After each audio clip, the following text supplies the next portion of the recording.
할렐루야. 아멘. 여러분, 지난 한 주간도 하나님의 은혜로 승리하셨을 줄로 믿습니다. 여러분, 오늘 설교를 시작하면 저는요, 우리 왕이신 하나님 앞에 큰 박수로 이 마음을 표현하고 싶다, 이런 고백을 하게 됩니다. 여러분, 박수도요 하나님을 경배하는 모습이고요, 손을 드는 것도 하나님을 경배하는 모습이고요, 엎드리는 것도 그렇고요, 우리의 마음을 표현하는 겁니다. 이 시간 우리의 마음을 모아서 우리 하나님 앞에 큰 영광의 박수를 올려드리도록 하겠습니다.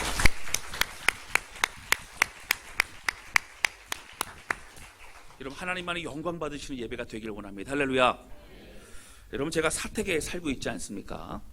모르시는 분들이 계신 것 같은데, 사택이 어디인 줄 모르시는데 이제 옥상이 위에 있어요. 자, 그런데 이 사택에 살면서 불편한 것보다는 장점이 훨씬 많습니다. 좀 알려드릴게요. 제가 그 중에 하나가 뭐냐면 이 출근과 퇴근이 간단하다고 하는 거예요. 사택에서 계단만 내려오면 목양실이 있고 사무실이 있고, 그래서 출퇴근에 많은 시간이 걸리질 않습니다. 제가 다른 길로만 안 가면 바로 내려와서 있을 수가 있죠. 또 시간뿐만 아니라 또 에너지도 다른 곳에 빼앗기지 않습니다. 눈이 오거나 비바람이 불어도요, 지금 보면 새벽 예배 오시는 분들 대단합니다. 저는 잠깐 비를 맞아요. 1초. 근데 그렇게 비가 오고 지나면 태풍이 와도요, 기도하시는 분들이요, 그 수가 바뀌질 않더라고요. 할렐루야. 눈이 많이 와가지고요, 이제 정말 오실 수 있을까? 그런 날도요, 변함없이 오셔서 기도하시는 분들이 있더라고요. 수요 예배, 금 예배 마찬가지입니다. 여러분, 오늘 우리에게는요, 이런 헌신하고 이렇게 자리를 지키고 이렇게 마음을 다한 많은 성도들을 통해 하나님 기뻐 받으시는 줄로 믿습니다. 여러분, 사실 출발하는 그 시간서부터 이미 하나님은 그 마음을 받으시는 거예요. 저도 가끔은요, 출퇴근 시간에 대중교통 이용해야 될 그런 또 이유들이 있어서 가끔 지하철을 타거나 그럴 때가 있습니다. 그러면요, 여러분, 어디론가 그렇게 열심히 생업을 위해서 가고 있는 많은 분들이 있죠. 꽉꽉 들어차 있는 그런 지하철에서, 그리고 숨이 막혀도 늦지 않기 위해서 최선을 다하는 모습들을 보게 됩니다. 그러면서 우리 성도들이 이 생업의 현장을 위해서 또 일터에서 얼마나 애쓰고 수고하는가, 또 그런 생각을 제가 또 경험하게 됩니다. 가족들을 위해 얼마나 수고하고 있는가. 또 운전하시는 분들도요, 많이 막히는 그곳을 또 기다리면서도 최선을 다해서 하루에 또 출퇴근 시간으로 많은 그런 시간을 소비하기도 합니다. 이것이 우리의 현실입니다. 매일 우리는 출발합니다. 직장과 사업터를 위해 출발합니다. 학생들의 배움을 위해서 학교로 출발하기도 합니다. 성경의 보면요, 이와 같은 사람들이 있습니다. 여기서 말하는 사람들은 여호와의 성전을 향해서 발걸음을 옮기는 사람들입니다. 매일같이 다시 출발합니다. 매일같이 새롭게 출발합니다. 오늘 이러한 노래들 중에 하나인 시편 121편을 함께 나누려고 합니다. 성전을 향해서 발걸음 옮겼던 사람들이 어떠한 사람들이었을까? 그리고 그 사람들이 어떠한 마음을 가지고 그렇게 예배를 드리고 성전을 향해 발걸음 옮겼을까? 여러분, 이 말씀을 통해서 오늘 우리의 삶의 현 주소를 다시 한번 경험하는, 다시 한번 돌이켜보고 말씀에 서는 우리 모두가 되시기를 주님의 이름으로 축원합니다. 할렐루야. 여러분, 함께 나누기 원하는 것은요, 우리의 발걸음은 날마다 새로운 결단의 발걸음이라고 하는 것입니다. 오늘 본문의 말씀에 나오는 시편 121편은 성전에 올라가는 노래라고 하는 소제목이 붙어 있습니다. 성경에 나오는 성전에 올라가는 노래라고 하는 것은 시편 120편서부터 시편 134편까지 총 몇 편이죠? 15편이 성경에 나와 있습니다. 그리고 오늘 본문의 말씀은 121편 두 번째 순서로 잡혀있는 그런 말씀입니다. 그러면 성전에 올라가는 노래라고 하는 것은 무슨 뜻입니까? 무엇을 말합니까? 성경학자들 중에서는 바벨론 포로로 잡혀있다가 70년 만에 이제 포로 귀환을 할 때에 이제 예루살렘을 향해서 원래 고향을 향해서 발걸음을 옮길 때마다 그들이 함께 불렀던 노래가 바로 이 성전을 향해 올라가는 노래였을 것이다. 그렇게 추정하기도 합니다. 그러나 또한 많은 성경학자들은 얘기하기를 디아스포라 유대인들, 역사상 여러 가지 어려움과 고난과 또 여러 가지 가운데 또 제국들의 그런 침탈 가운데 흩어져 있던 많은 그런 유대인들이 유대인의 절기 때 예루살렘 향해 발걸음 옮길 때에 그들이 부르고 노래했던 것들이 모아진 것이 바로 이 성전을 올라가는 노래라고 그렇게 말하기도 합니다. 그리고 그 이후에 이 노래는 기도하러 가거나 예배를 드리러 가는 많은 사람들이 또한 함께 구전이 되어져서 불러줬던 노래가 바로 이 시편의 말씀이라고 말하기도 합니다. 여러분, 그들은요, 짧게는 예루살렘 안에서 살았던 사람들은 기도 시간에 성전에 가서 함께 기도하기 위해서 올라가는, 바로 걸어가는 그 시간에 이 찬양을 부르면서 함께 주님을 높여드리기로 했습니다.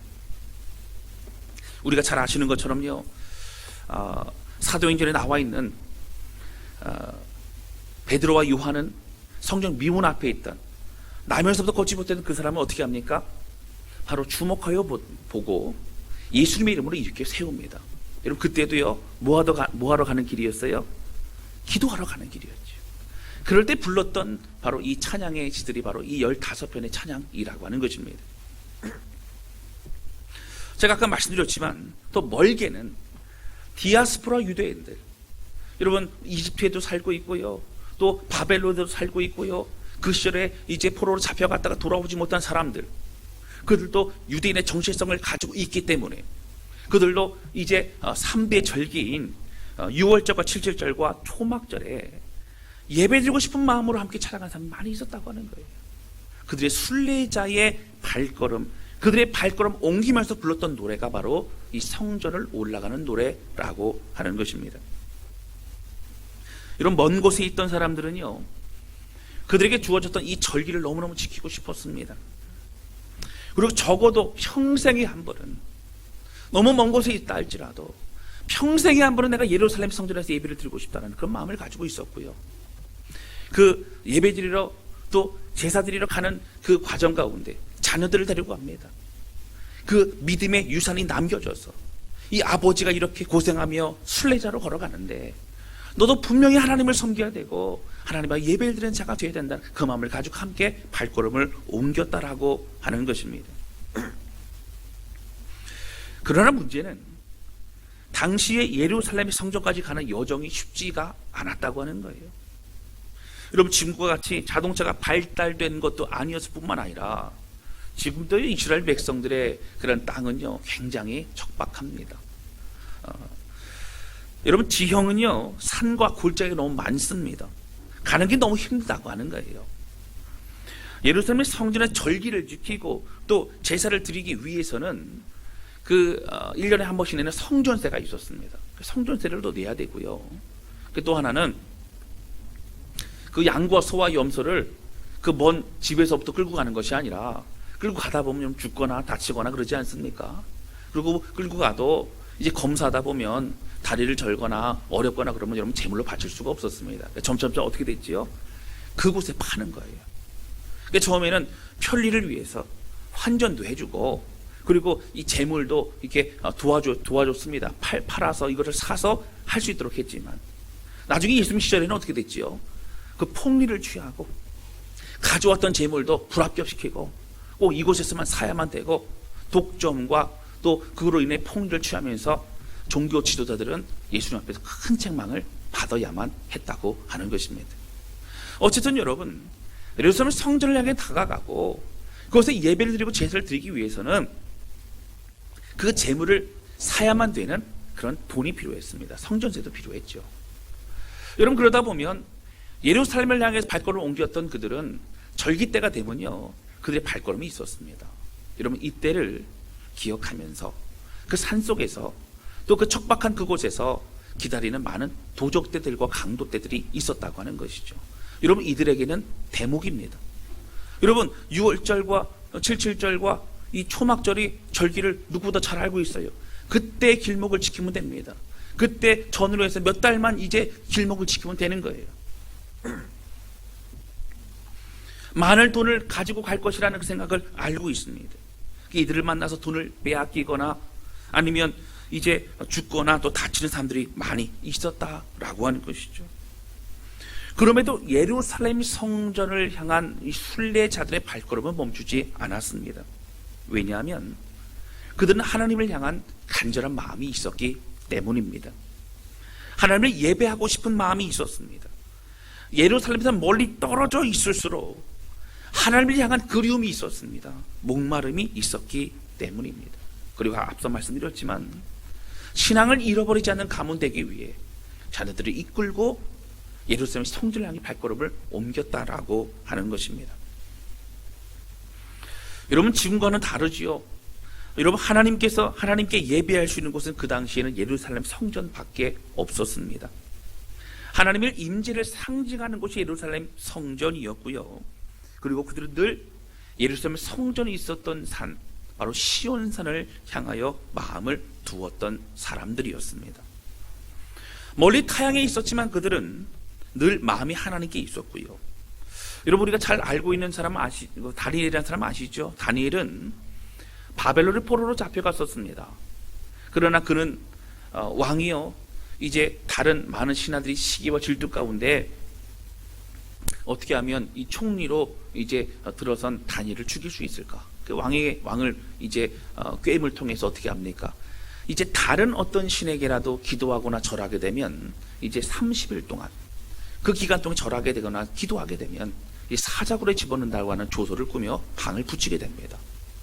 그 조소를 보았음에도 불구하고 여전히 전에와 같이 예루살렘 성전을 향하여 창문을 열어놓고 기도했던 사람이 누구라고요? 바로 다니엘이었다고 하는 것입니다. 다니엘과 같은 사람도 하나님을 향한 목마름이 있었습니다. 하나님을 향한 마음이 있었습니다. 늘 예루살렘 성전을 향한 고백이 있었습니다. 비록 멀리 떨어진 곳에서 살 수밖에 없는 형편이었지만 그들의 마음은 늘 하나님을 가까이 하고 싶었다라고 하는 것입니다. 멀리 떨어진 곳에 있던 그들은 더욱 하나님을 예배하고 싶었고 그리움이 커져만 갔습니다. 그래서 그들은 위험과 죽음을 넘어서더라 할지라도 넘어서는 발걸음으로 오늘 순례자의 발걸음을 옮기고 있는 것입니다. 여러분, 오늘 시편 121편을 읽어보시다 보면 이런 묵상을 하실 수 있어요. 여러분 1절 보실까요? 내가 산을 향하여 눈을 들리라 나의 도움이 어디서 올까?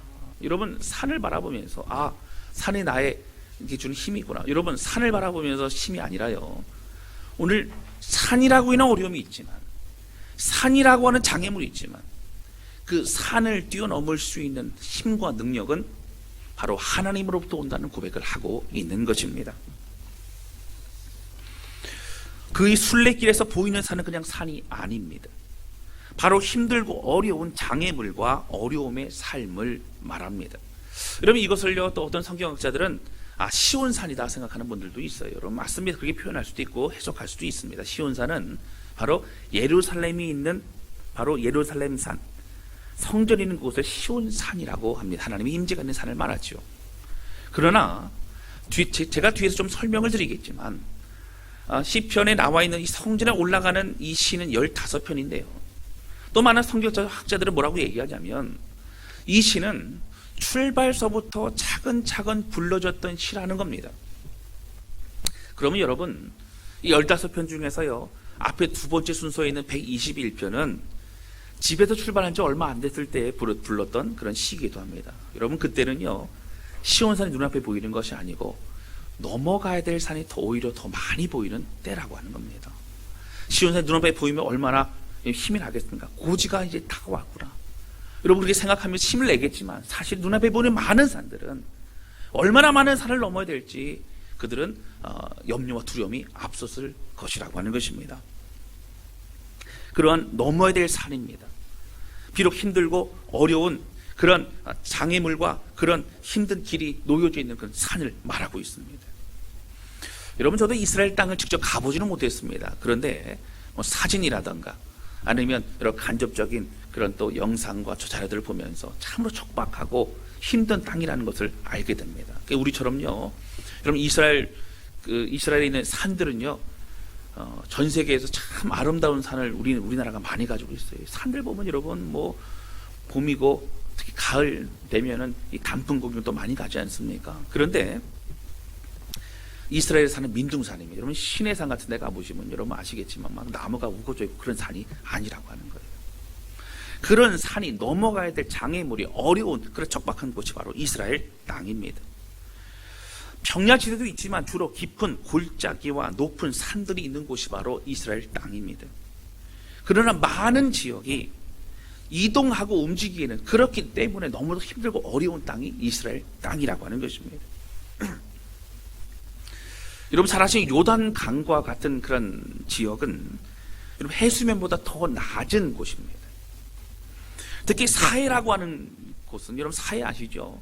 염분이 많아가지고 거기 가면은요 한 번씩 그 해본다는 거예요. 물에 들어가서 신문 보기 뭐 이런 거 다 사진을 인증 사진을 찍고 그렇다고 합니다. 얼마나 그렇게 염분이 많은지 모르죠. 근데 이 사해가요 전 세계에서 가장 해수면보다 낮은 곳에 있는 그런 지역이라고 합니다. 그래서 해발 마이너스 429m 정도에 있는 곳이 바로 이 사해라고 합니다. 여러분 우리가 잘 알고 있는 여리고라고 하는 그런 지역도 해수면 아래 마이너스 250m 정도에 있는 지역이 바로 여리고입니다.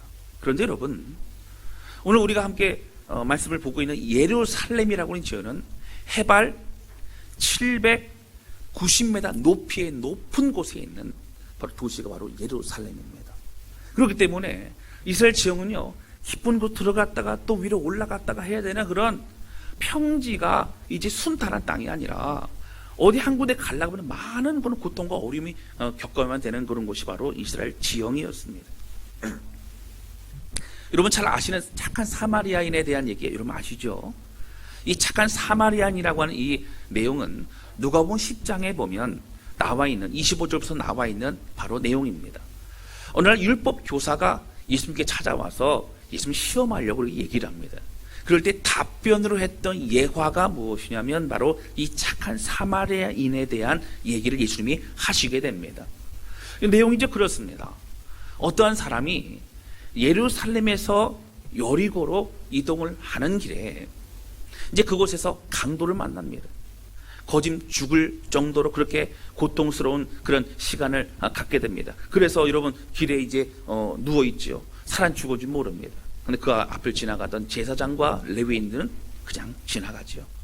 나중에 그곳을 지나가던 사마리아인이 그 사람을 데리고 이제 치료해 주고 또 여관에 데리고 가서 그것을 지내게 하고 이 돈이 더 들게 되면 돌아오는 길에 그 비용을 주겠노라 하면 이 사람을 살려야 된다라고 얘기하고 있는 사람을 여러분 볼 수 있습니다. 그리고 진정한 이웃은 누구냐고 물어보시는 것이 바로 예수님의 그 질문이십니다. 여러분 잘 아시지만 여러분 예루살렘 여리고로 가는 길은요 이 높이로 볼 때는 한 1000m 정도의 높은 곳은 낮은 곳으로 가고요 거리는 36km 정도 떨어진 곳입니다. 그럼 그곳은요 굉장히 척박합니다. 낭떠러지가 있고요 그리고 돌짝이 있고요 그러다 보면 그곳에 강도가 출몰하기 쉬운 장소입니다. 여러분 다시 말씀드리지만 이스라엘 백성들의 그 주변과 광야와 사막과 모든 지형과 또 그 근처의 모든 지역들은 참으로 이동하거나 찾아가기 어려운 지역이었고요. 지금 현대에도 어렵지만 그 과거에는 너무도 힘든 그런 곳이었다고 하는 것입니다. 여러분 그런 이 순례자들이 여러분 어떻게 합니까? 3000년 전에도 이스라엘 순례자들은 새롭게 시작되는 그 하루를 다시 걷고 또 걷고 이동하게 됩니다. 여러분 뭐 TV에서도 뭐 스페인 지역인가요? 뭐 순례자의 길이 있다라는 것을 이렇게 방영하는 것도 여러분 보신 적이 있을 것입니다. 근데 여러분 그곳 같은 경우는 이제 묵을 수 있는 그 숙소도 준비가 되어 있죠. 그러나 이스라엘 예루살렘을 향한 그 순례자의 길은 사실 어느 곳에서 노숙을 하고 어느 곳에서 있을지 잘 모르는 그런 환경이기도 했습니다. 오늘 이 하루를 걷고 그리고 그곳에 거하게 되면 다시 그 다음날 자고 일어나 또다시 걸어야만 되는 그런 어려움의 길이 바로 순례자의 길이었다라고 하는 것입니다. 그런데 여러분 이러한 순례자의 길을 걸어가는 이들이 고백하는 것이 오늘 내용인데요. 어떤 고백을 하고 있습니까? 여러분 1절, 2절 말씀을 함께 보시겠습니다. 우리 1절과 2절 큰 소리로 같이 읽겠습니다. 시작. 내가 산을 향하여 눈을 들리라. 나의 도움이 어디서 올까? 나의 도움은 천지를 지으신 여호와에게서로다. 아멘. 여러분 산을 향해 눈을 듭니다. 눈에 보는 것 다 산입니다. 그런데 어떻게 해요? 그 어려움 가운데서 막막함 가운데 나의 도움이 어디서 올까? 여러분 도움이 어디서 온다고요? 나의 도움은 천지를 지으신 여호와에게서로다. 이 방해물과 같고 이 어려움을 주는 산을 오히려 만드신 분은 하나님이시고 이 산보다 더 높은 분은 바로 하나님이시라는 거예요. 여러분 오늘 순례자의 마음을 함께 좀 살펴볼 때예요. 오늘 우리가 첫 번째 순례자의 고백으로 함께 나누기 원하는 것은요, 바로 산을 보면서 그 산보다 크신 하나님을 기억했다라고 하는 겁니다. 앞에 놓여 있는 산은 늘 두려움의 대상이었습니다. 늘 험하고 그리고 어려웠습니다. 언제 그 산 속에서 강도를 만날지 몰랐습니다. 길을 잃거나 발을 헛디디면 굴러 떨어질 수도 있습니다. 힘든 장애물입니다. 그러나 순례자는 산을 보고 한숨만 쉬지 않았습니다. 순례자는 그 산을 만드신 하나님을 기억하고 하나님의 손길과 그 위엄을 기억했다라고 하는 것입니다. 그는 창조주 하나님을 묵상했습니다. 나를 보호하시고 나를 책임진 하나님, 지금까지 나를 붙드신 하나님, 그 주님의 도우심으로 나는 승리할 것이라고 입술로 고백하고 노래하고 선포하며 그 길을 걸어가고 있는 것입니다. 사랑하는 성도 여러분, 꼭 기억하시기를 바랍니다. 우리 하나님은 어떤 문제보다도 놀라운 크신 하나님이심을 믿으시기를 주님의 이름으로 축원합니다. 아무리 산이 높아도요, 아무리 산이 험해도요, 그 산보다 높으시고 그 어떤 문제와 어려움보다 크신 분은 우리 하나님이십니다. 할렐루야. 가끔 우리 눈은요 산에 고정되어 있을 때가 있어요.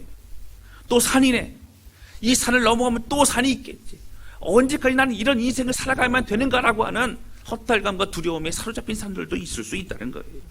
그러나 오늘 순례자는 그 산을 보며 두려움과 허탈감이 아니라 이 산보다 더 크신 하나님을 묵상하는 그런 은혜 가운데 있었다는 것입니다. 산을 넘어가면 또 산이 있어도 그 산보다 더 크신 분이 하나님이심을 다시 한번 고백하고 있다라고 하는 것입니다. 여러분 순례자의 마음 속에 선포하고 있죠. 여러분 노래한다는 무엇이죠? 하나님도 들으시지만 우리의 영혼도 우리의 마음도 그 찬양의 고백을 통해 솟게 되는 줄로 믿습니다. 여러분 하나님을 찬양하고 고백하는 우리 모두가 되시기를 주님의 이름으로 축원합니다. 여러분 간증도 마찬가지예요. 구역 모임 때에 실패하고 또 낙심하고 어려웠던 그런 시간이지만 다시 붙잡겠노라고 하는 다른 집사님의 얘기를 들으면서 우리 마음이 톡 뜨거워지는 거예요. 마저 우린 실패했지만, 우린 연약하지만, 우린 무너졌지만, 그러나 하나님 살아계시니까 우리는 믿음으로 일어날 수 있다는 것입니다. 여러분 그래서 찬양이 중요합니다. 우리 영혼이 들습니다. 우리 영혼이 살아납니다. 우리 영혼이 함께 주님을 찬양하게 된다고 하는 거예요. 할렐루야. 여러분 순례자는 밤에 산속에서 또는 광야에서 잠을 잘 때도 있었어요. 산 짐승으로부터 생명을 지키는 그런 두려워 떠는 한숨도 못 자는 그런 밤이 될 수도 있었습니다. 그러나 아침이 되고 해가 뜨면서 다시 하루가 시작됩니다. 다시 이제 순례의 길을 떠나야 됩니다.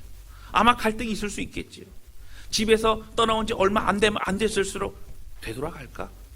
올해는 아닌가 봐. 아니면 내년에 갈까? 뭐 이런 여러 가지 마음이 있을 수 있습니다. 그러나 대부분의 순례자는 오늘 시편 120편을 노래하고 있는 이 시인은 그 발걸음 멈추지 않았다는 것입니다. 다시 또 하루를 하나님께 드리며 걸어가야 될 순례자의 길을 걸어가고 있다라고 하는 것입니다. 여러분 그 길을 변함없이 걸어갈 수 있는 이유는 어떤 산이 기다리고 있어도 다시 노래하며 고백하는 것은 산과 같은 어려움을 볼 때에 오히려 신과 같이 하나님의 위대하심과 크심을 고백하게 되기 때문이라고 하는 거예요. 여러분 찬양을요 우리 입술로 그냥 습관처럼 고백하는 것 같지만 우리 영혼은 또 그 찬양을 하나님을 받으시는 줄로 믿습니다. 사랑하는 성도 여러분, 우리가 걸어가야 할 길은요 또다시 주어지죠. 여러분 또 하루가 시작이 됩니다. 그 하루는 어렵게 산을 넘어야 되는 고난의 시간이라고 여러분 생각하지 않기를 바랍니다. 오히려 그 산을 넘어가면서 이 산을 넘어가게 하신 하나님, 사망의 음침한 골짜기에서도 보호하시고 인도하시는 하나님을 우리가 다시 한번 경험하고 하나님의 살아계심을 느낄 수 있는 중요한 시간임을 여러분 믿으시기를 주님의 이름으로 축원합니다. 여러분, 나의 도움이 되시는 하나님과 함께 다시 산을 넘고 또 산을 넘고 여정 속에서 그 여정 속에 함께 하신 하나님, 여러분 그 과정을 통해 우리는 점점 더 장성한 자로 성장하게 될 줄로 믿습니다. 여러분, 이 시대 우리가 살고 있는 우리가 가야 될 곳은 지리적인 예루살렘 성전은 아닙니다. 첫 번째는 우리가 예배를 드리러 오는 이 발걸음을 통해서 하나님을 사모하는 우리 발걸음이 되어야 되고, 또 이 땅 살아가면서 때로는 하나님의 때, 예수님이 이 땅에 오시는 그날을 향해서 믿음의 발걸음을 옮기는 것입니다. 여러분, 저 천국을 향한, 본향을 향한 믿음과 소망이 있으시기를 주님의 이름으로 축원합니다. 두 번째, 우리 순례자가 고백하는 이 작은 두 번째는 무엇입니까? 하나님 우리의 도움이시라고 하는 겁니다. 할렐루야. 따라서 하십니다. 하나님은 우리의 도움이십니다. 여러분, 굉장히 중요하죠. 여러분, 3절과 4절 보실까요? 우리 3절과 4절 큰 소리로 같이 읽겠습니다. 시작. 여호와께서 너를 실족하지 아니하게 하시며 너를 지키시는 이가 졸지 아니하시리로다. 이스라엘을 지키시는 이는 졸지도 아니하시고 주무시도 아니하시리로다. 아멘. 이게 3절과 4절에 보면요, 여러 번 반복되어 있는 게 뭐냐면, 하나님은 어떤 분이시라고요? 졸지도 아니하신 분, 또 어떤 분이요? 주무시도 아니하신 분. 여러분, 이렇게 표현됩니다. 여러분, 순례의 길을 갈 때에 참 어려운 것이 무엇이냐면 바로 발을 헛디뎌서 실족하여 넘어지는 경우도 많이 있다라고 하는 거예요. 그걸 실족이라고 합니다. 보통 우리가 또 실족이라고 할 때는 또 시험 들었다 뭐 이런 얘기로 또 표현하기도 합니다. 그래서 발을 헛디뎌 넘어져서 마음이 이제 낙심이 됐다 뭐 이런 표현을 하기도 하죠. 이런 실족이라는 것은 굉장히 두렵습니다. 그런데 하나님은 어떻게 하신다고? 실족하지 않도록 함께 하신다는 겁니다. 이제 그런 가운데 특별히 3절과 4절에 보면 졸다, 또 주무시다 이런 표현이 여러 번 반복되어 있어요. 하나님은 조는 분도 아니고 하나님 주무시는 분도 아니고. 왜 그럴까요? 이 부분을 원어를 좀 살펴보고 연구를 해보면 이 졸다라는 것은 히브리 원어로 보면 눔이라는 단어를 씁니다. 이거는 어떤 거냐면요, 꾸벅꾸벅 조는 겁니다. 꾸벅꾸벅. 여러분, 이 자리에는 꾸벅꾸벅 조는 분이 안 계신 줄로 믿습니다. 자, 할렐루야. 그러면 또 어떤 분이 계신가? 여러분, 여기 보시면 주무시다라는 것은 히브리 원어로 야센이라는 단어를 씁니다. 야센. 이 야센은 뭐냐면 깊이 잠들다 이겁니다. 이 깊이 잠들다라는 이 단어는 언제 쓰는 단어냐면 흔들어도 안 일어날 때. 그래서 이 단어를 여러분 쓰는 겁니다. 옆에 분 얼굴 좀 보세요. 흔들어도 안 일어날 정도로 그런 분은 안 계신 줄로 믿습니다. 할렐루야. 그래서 이제 여러분, 왜 졸지도 아니야 주무시도 아니하실까? 이 단어를 왜 쓸까요? 여러분, 그 당시 고대 근동 지역에는요, 이방 민족들이 이방신들을 섬기지 않습니까? 그런데 이방신들에 대한 개념이 무엇이냐면 평소에 신들은 자고 있다라고 생각을 한 거예요. 근데 우리가 급하지 않습니까? 어떤 기도 제목이 있어요. 어떤 뭔가를 갖다가 응답을 받아야 되고 막 그렇습니다. 그러면 그들이 어떻게 해요? 뭘 하게 되죠? 이 신을 깨워야 되잖아요. 자고 있으니까 깨워야 되잖아요. 그래서 신을 깨우는 그런 행사가 뭐냐면 제사라고 하는 거예요. 그게 그들이 바알을 섬기거나 아세라를 섬기거나 다른 이방 섬길 때 마찬가지입니다. 이제 비가 안 와요. 비가 안 오면 뭐예요? 바알 신이요, 이 자고 있는 거예요. 자고 있는 거예요. 그 비가 와야 지금 농사를 지을 텐데 비가 너무 안 옵니다. 그래서 바알을 깨워야 되기 때문에 했던 것이 그들의 이방 제사 제도였는데, 깨워야 되니까 여러분 그냥 뭐 어떻게 그냥 조용히 하는 게 아니고 어떻게 해요? 광란의 시간을 보내는 겁니다. 화려하게 치장을 하고 음란하고 춤을 추고 하면서 이제 하게 되는데요. 그래도 이제 반응이 없는 것 같으면 자해를 하고 피를 흘리고 이렇게 하는 과정이 바로 이방 제사였다고 하는 겁니다. 여러분, 이 시인이 왜 이걸 고백하고, 우리 하나님은요, 이방 신이 아니라는 거예요. 조는 분이 아니라는 거예요. 주무시는 분이 아니라는 거예요. 우리 하나님은요, 늘 우리 함께 하시고 지켜주고 보호하시는 분이라고 고백하고 있는 것입니다. 할렐루야. 그 어떤 우상들 보아도 하늘 보좌 버리고 이 땅에 내려오셔서 우리 가운데 다가오시고, 그리고 우리를 위해서 생명을 주신 분은 여러분 우리 하나님밖에 없는 줄로 믿습니다. 여러분 제가 새우를 키웁니다. 새우. 모르시는 분들은 목양실로 오시면 제가 새우를 보여드릴게요. 제가 새우를 키운다 그랬더니 목사님 언제 튀겨 먹나요? 튀겨 먹을 정도는 안 됩니다. 손톱만큼도 작기 때문에 튀겨 먹을 정도는 안 되는데 이게 관상용이에요. 관상용. 그런데 새우가요 너무 이뻐요. 저는 그래갖고 이제 새우를 이렇게 가끔씩 들여다보고 설교 준비해도 한 번씩 들여다보고 뭐 이렇게 합니다. 근데 아무리 제가 새우가 이쁘고 뭐 새끼를 낳고도 이쁘고 그래도 제가 새우가 되어서 새우한테 다가가서 새우한테 말하고 그렇게 하지도 못하지만 하지도 않습니다. 왜 그럴까요? 여러분 개미가 있고 또 아무리 강아지가 이쁘고 그래도 강아지가 되어서 강아지의 언어로 강아지에게 얘기하고 강아지를 구원시키기 위해서 내 생명을 주고 하지 않습니다.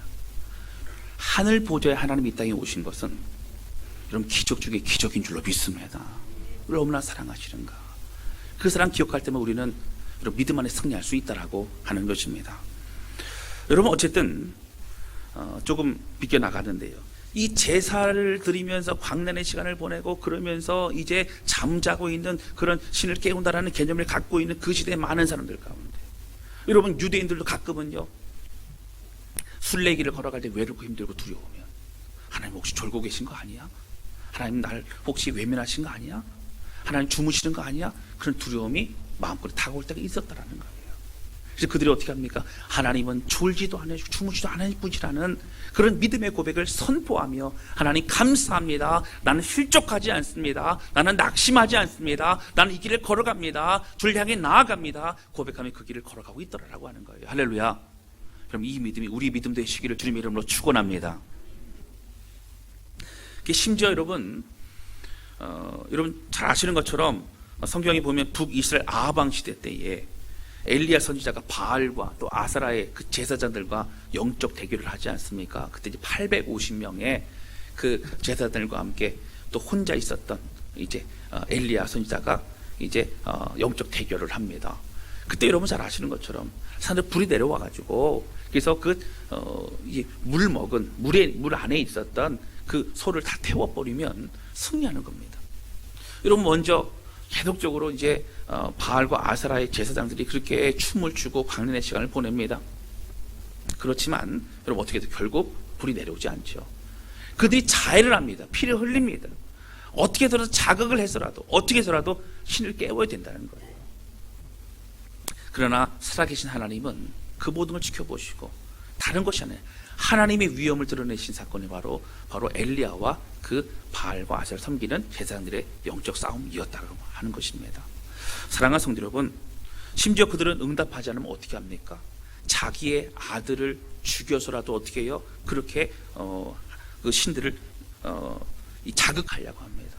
우상 숭배의 잔인한 방법 중에 하나가 여러분 이교도의 방법이 아들을 그렇게 죽이는 방법이었다고 하는 거예요. 사랑하는 성도 여러분, 우리 하나님은요 우리와 함께 하십니다. 우리를 지켜주십니다. 우리의 모든 걸 희생하신 분이십니다. 할렐루야. 우리 모든 순례자의 길에 우리와 함께 하신 하나님, 주무시지도 졸지도 않으신 주님이심을 믿고 여러분 믿음 안에 승리의 발걸음 옮기시기를 주님의 이름으로 축원합니다. 여러분 이제 걸음마를 시작하는 아이들은요 어떻게 해요? 걷는 게 본인이 신기한가 봐요. 그러니까 조금만 저거만 걸으려고 그러고 막 그러죠. 뒤뚱뒤뚱 하면 걷습니다. 근데 부모가 손을 잡아주면 손을 자꾸 뿌리치려고 그래요. 근데 여러분 부모가 계속 손을 잡아주고 있으면 아이들은 어떻게 생각해요? 거추장스러워요. 부모가 도움이 안 되는 것 같아요. 그런데 여러분 그러다가 넘어지려고 할 때 그때 어떻게 하죠? 미우니까 넘어져라 그렇게 하나요 부모가? 그게 안 하죠. 밤새 울기만 하고 그냥 잠도 못 자게 하고 에라 모르겠다 이렇게 하지는 않지 않습니까? 그때 팔을 잡고 일으켜 세우죠. 여러분 넘어지고 주저앉고 힘들고 어려울 그때 우리의 손을 잡고 일으켜 세우시는 분이 우리 하나님이신 줄로 믿습니다. 하나님은 우리가 실족하지 않도록 넘어지지 않도록 우리의 손을 붙잡고 계시는 분이시라고 하는 거예요. 우리를 다시 이렇게 세워주시는 분이십니다. 우리가 느끼지 못하지만 우리의 오른손을 주께서 붙잡고 계십니다. 할렐루야. 주님은 한눈 팔지 않으십니다. 우리만을 지켜보시는 분이시라고 하는 거예요. 여러분 5절과 6절 볼까요? 우리 5절 6절 같이 읽겠습니다. 시작.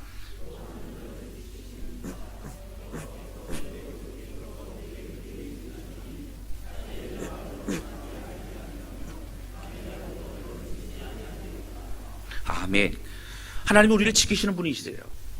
낮에 해도 밤에 달도 우리를 상하지 않게 하신다는 겁니다. 여러분 낮에 그 뙤약볕, 그 더운, 여러분 지쳐서 막 쓰러질 수밖에 없는 그 환경에서 우리를 지키시는 분이시라고 합니다. 여러분 이 말은요, 이 더위와 추위와 모든 것을 보호하시는 하나님이시라는 뜻도 있을 뿐만 아니라, 여러분 그 당시에 이스라엘을 괴롭혔던 큰 나라들 중에 어떤 나라가 있죠? 여러분 첫 번째 이집트가 있지 않습니까?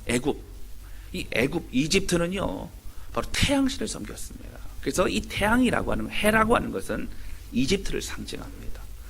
이집트의 위협에서, 애굽의 위협에서도 보호하신다는 거예요. 여러분 또 이 달이라고 하는 것은 메소포타미아 지역을 말합니다. 갈대 우르를 비롯해서 이제 지금으로 말하면 뭐 이란, 이라크, 그리고 사우디아라비아, 그리고 이런 모슬렘 아랍 지역을 말하지요.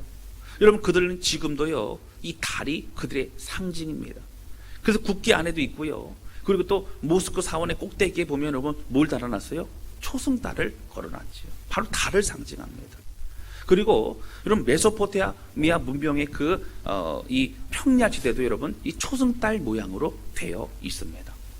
여러분 애굽의 어떤 위협에서도 또 이 그러한 모슬렘 어떠한 아수르를 비롯한 그러한 메소포타미아 문명의 그런 큰 제국의 위협에서도 하나님 보호하시고 인도하신다라는 고백이라고 하는 거예요.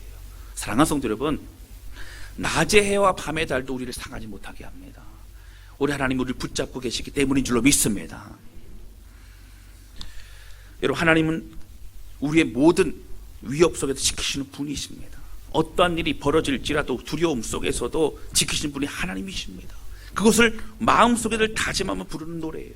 고백하고 선포하는 거. 하나님은 그런 분이세요. 하나님 지키시는 분이세요. 하나님 살아계신 분이세요. 졸거나 하나님 주무시지 않는 분이세요. 고백하고 있다라고 하는 것입니다. 이런 마지막으로 8절 볼까요? 우리 8절, 우리 내 영혼을 지키시는 하나님. 그리고 8절 같이 읽겠습니다. 시작.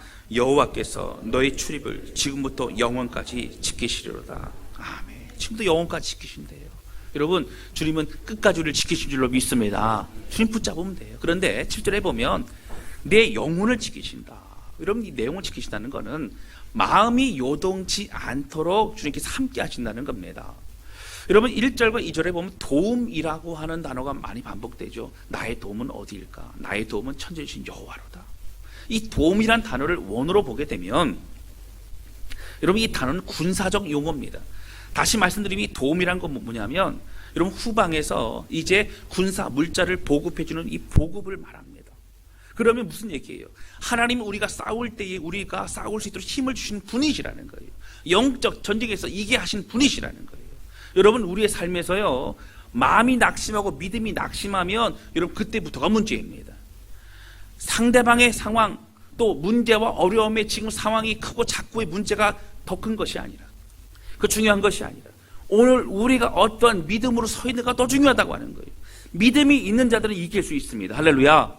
그래서 우리의 영혼을 소생시키고 우리 영혼을 지키신다는 얘기는 이 영적 전쟁 가운데 은혜를 공급하셔서 믿음 안에 서게 하시고 하나님 바라보게 하신다는 고백이라고 하는 거예요. 여러분 이 살 기억하면서 우리의 영혼을 붙드신 하나님 바라보며 찬양의 고백으로 마음을 드리는 우리 모두가 되실 수 있기를 주님의 이름으로 축원합니다. 할렐루야. 여러분 우리가 하나님을 예배하고 하나님의 사모한 우리의 인생 가운데 여러분 믿음의 여정이지요. 순례자의 여정이지요.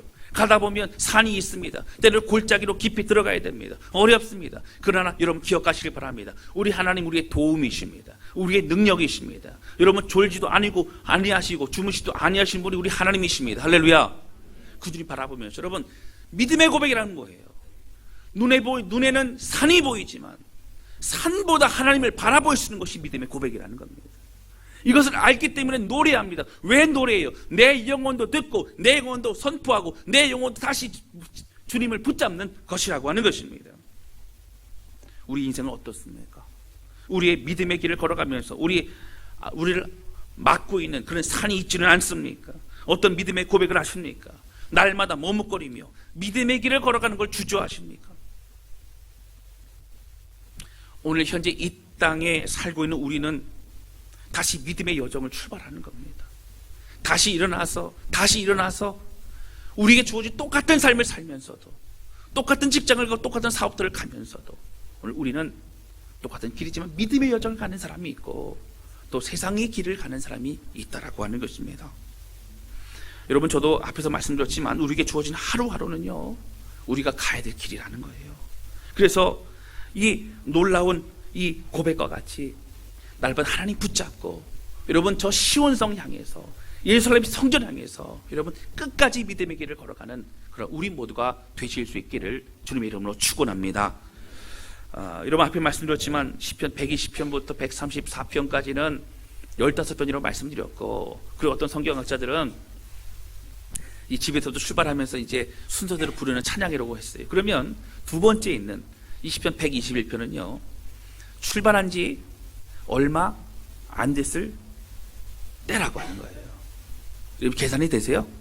예, 시편 한 130편 정도 되면 그래도 거진 다 가까웠을 때인데, 시편 120편은 그때 떠난 지 얼마 안 됐을 때입니다. 여러분, 사실 우리는 그럴 수 있어요. 떠난 지 얼마 안 됐으니까 아유, 언제 가? 그냥 내년에 가지 뭐. 힘들고 어려울 때 다시 돌이킬 수도 있어요. 그러나 오늘 이 시인은요, 멈추지 않습니다. 오늘 이 시인은 믿음으로 끝까지 갑니다. 그리고 뒤를 되돌아보지 않는다라고 하는 거예요. 믿음의 사람은 뒤를 보지 않습니다. 믿음의 사람은 주님을 바라봅니다.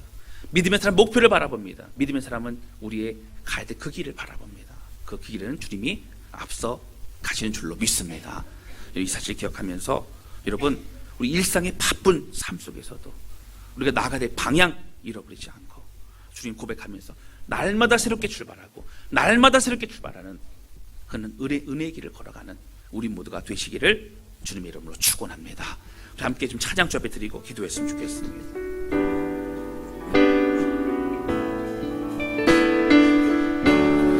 여러분, 이 찬양 오래된 찬양이죠. 참 제가 좋아하는 찬양입니다. 이런 순례자들은요, 그 하루를 보내고 잠을 자고 일어나고 또 하루가 시작됐을 때 또다시 믿음의 고백을 선포하고 노래하고 또 출발합니다. 목표는 언제까지예요? 다 들을 때까지라고 하는 거예요. 여러분, 오늘 우리의 삶도 마찬가지입니다. 우리가 걸어가는 믿음의 길, 하나님 찬양은 내 평생 찬양합니다. 내 평생 주님을 높여드립니다. 하나님 우리 왕이십니다. 우리 지키시는 분이십니다. 고백하면서 이 찬양 우리의 고백으로 기도에 올려드릴 수 있길 바랍니다. 함께 찬양하도록 하겠습니다. 내 평생 사는 동안 주 찬양하리. 여호와 하나님 내 주를 찬양하리.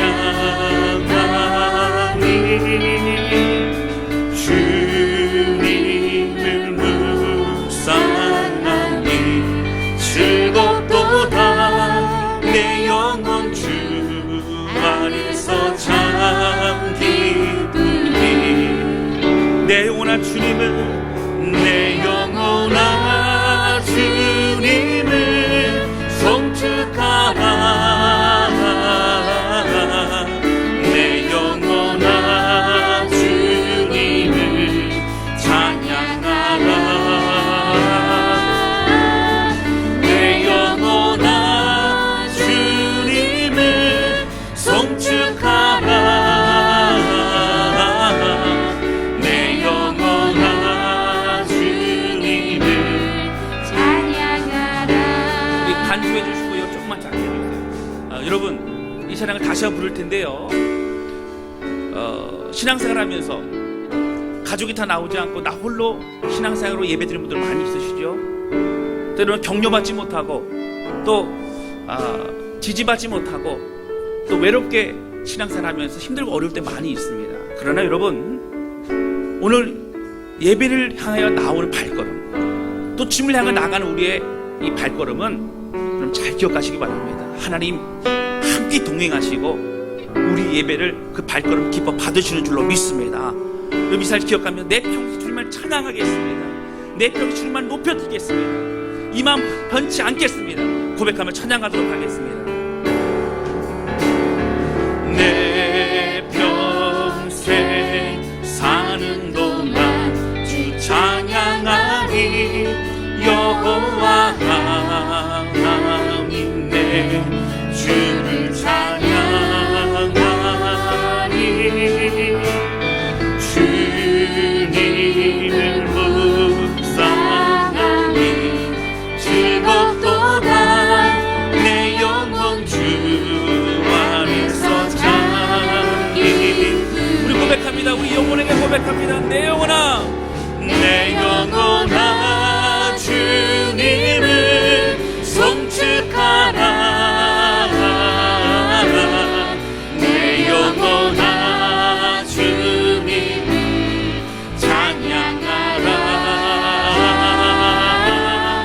내 영혼아, 주님을 송축하라. 내 영혼아, 주님을 찬양하라. 다시 고백합니다. 내 영혼아, 주님을 송축하라. 내 영혼아, 주님을 송축하라. 내 영혼아, 주님만을 찬양합니다. 찬양하라. 내 영혼아, 주님을 송축하라. 내 영혼아, 주님을 찬양하라. 우리 함께 기도하기 원합니다. 기도할 하나님 아버지, 오늘 우리의 살아가는 이 믿음의 길에는 큰 산들이 있습니다. 골짜기가 있습니다. 어려움이 있습니다. 이 산을 넘어갈 때 내가 잘 넘어갈 수 있을까? 이 산을 넘어간 후에는 이제 평지가 있을까? 여러분, 그러나 힘들고 어렵고 두렵습니다. 그러나 여러분 기억하시기 바랍니다. 우리 하나님 우리를 지키시는 분이시고 우리의 도움이 되시는 분이시고 졸지도 아니하시고 주무시도 않는 분이심을 기억하면서 하나님, 내가 끝까지 믿음의 길을 걸어갑니다. 주님만을 찬양합니다. 주님만을 고백합니다. 이 시간에 함께 주 앞에 기도하기 원합니다. 같이 기도하시겠습니다. 오 하나님 아버지, 이 시간 고백하며 기도합니다. 하나님, 내 평생 사는 동안 하나님만 찬양하기를 원합니다. 결단합니다. 고백합니다. 주님만 바라봅니다. 아버지, 간절히 소원하고 우리 눈앞에 있는 산들이 내 장애물이 아니라 믿음을 경험할 수 있는, 은혜를 경험할 수 있는 그러한 기회인 것을 고백하게 됩니다. 아버지, 기도와 우리 하나님 순례자에게 멈추지 않게 하여 주시고 끝까지 주님 바라봅니다. 끝까지 주님 바라봅니다. 믿음에 걸어갈 수 있도록 붙드시고 인도하여 주시기를 원합니다. 하나님, 우리와 함께 하시는 하나님, 우리 영혼을 지키시는 하나님, 우리 붙드시는 하나님 홀로 영광받아 주시옵소서. 우리와 함께 주시옵소서. 각 가정을 축복해 주시고 홀로 예배하며 홀로 주님의 마음을 드리는 모든 재미를 붙잡아 주셔서 하나님 아버지, 이들의 고백과 눈물을 받아주시고 하나님 온 가족이 함께 예배드리는 그날이 곧 올 수 있도록 우리와 함께 해주시길 원합니다. 간절히 고백하며 기도합니다. 우리의 마음 받아주시고 하나님, 기도하오니 어떠한 산도 그 어떠한 산도 하나님 더 크심을 고백하며 나아가오니 아버지, 믿음으로 나아갑니다. 그 하나님 은혜 가운데 서게 하여 주시옵소서. 잡아 주시옵소서. 하나님 아버지, 순례의 길을 걸어가는 순례자들 앞에 놓여있는 산들을 넘어갈 때마다 내가 오늘 이 산을 넘어갈 수 있을까? 내 생명이 보존될 수 있을까? 또 남은 산들은 얼마나 많을까? 걱정과 염려가 되지만 이 노래를 주 앞에 부르며 고백하는 것은 이 산보다 하나님 더 크시다는 고백이었던 걸 보게 됩니다. 하나님, 오늘 우리의 삶도 하나님의 은혜 가운데 함께 하신 줄 믿습니다. 우리 가운데 놓여있는 많은 힘들고 어려운 일들이 있다 할지라도 또 앞으로 벌어질 일들도 하나님 믿음으로 기도하는 것은 졸지도 아니하시고 주무시도 아니하시는 우리 하나님이 늘 우리와 함께 하신 줄로 믿습니다. 하나님을 다시 한번 기억하게 해주셔서 믿음의 고백 주에 드리게 도와주시고 우리의 영혼을 지키시는 하나님, 믿음이 흔들리지 않게 하시는 하나님, 주님만을 찬양하오니 우리를 받아주옵소서. 각 가정마다 주님 기도합니다. 하나님 함께 해주셔서 외롭게 신앙생활하는 모든 주의 백성들도 축복해 주셔서 믿음 안에 서게 하여 주시고 오늘 힘들고 어려운 어려움들을 잘 이겨낼 수 있도록 우리 하나님 역사하여 주옵소서. 주님 감사합니다. 예수님의 이름으로 기도하였습니다.